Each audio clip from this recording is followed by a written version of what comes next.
spoke to me. I'm not one to post these kind of things. I mostly just have Reddit to look at bugs and read about roommate drama.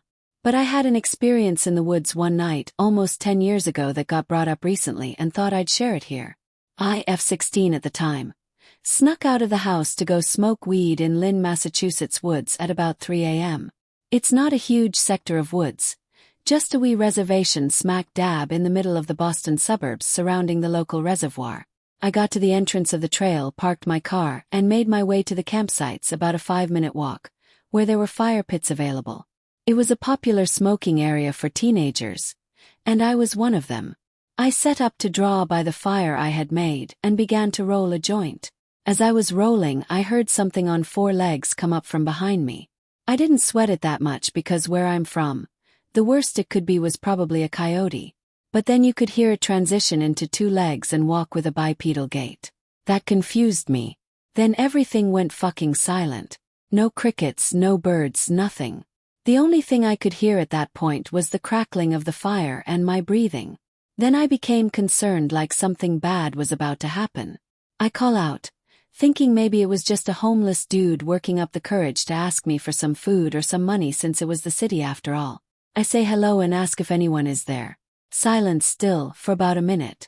Everything's telling me to run, but I stay because I thought if it was an animal trying to hunt me I should stand my ground and make myself appear I'm not worth the risk. Then whatever it was, it talked. It sounded almost like a parrot mimicking its owner's voice. And it asked to bum a light. "Can I bum a light?" it said. At first I was relieved because at least I knew it was not an animal, but the way it spoke was truly uncanny. I said, "Sure, but you have to come out where I can see you, you're giving me the creeps, dude." And then it asked again and again, 3 times.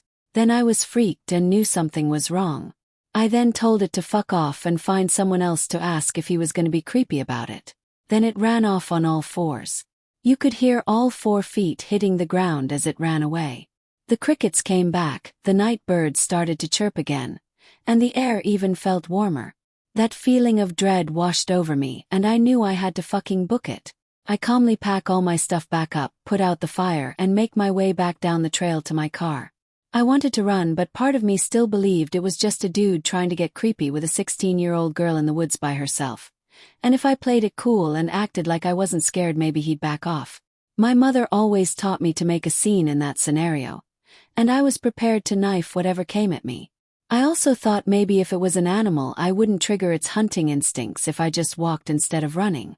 But man, every hair on the back of my neck was standing up. That feeling of being watched is real. I finally see my car about 200 feet ahead of me. I feel safe again, but I'm still on alert. I feel secure enough to look behind me, and sure enough, maybe 40 foot behind me is a male deer on its hind legs in the middle of the trail. Fucking freak. I've never heard of a skinwalker, and never believed in anything like them at the time. Never even knew what they were. But I knew something about that image was seriously wrong, and I lost my composure and booked it to my car. I made it back with no problem and drove off before I could even turn my headlights on. To this day, I'm 24 and about to turn 25. I have never been back to those woods, or any woods for that matter. I'm deathly afraid of nature now, which sucks. The very idea of spending a night in them makes me so anxious I feel nauseous. It wasn't until years later, when I fell into a YouTube rabbit hole in college, when you just pick one video suggested on your recommended page and let autoplay take you wherever, that I stumbled on a video that described skinwalkers and alleged experiences people have had with them in the woods, that I truly began to understand what I may have encountered that night. This shit is real. If they're as aggressive or dangerous as people make them out to be in the stories I've seen online, because, in my experience, it seemed pretty curious and backed off when I confronted it, still thinking it was just a creepy dude looking to score. But to this day, thinking about it makes me shudder and I get a put in my stomach. I'd love to hear y'all's thoughts on this. I'd love to have this debunked even. I loved those woods and sort of wanted it to just have been a weird dude. But I've heard some weird, very similar stories from the locals about those woods, and now I don't know what to think.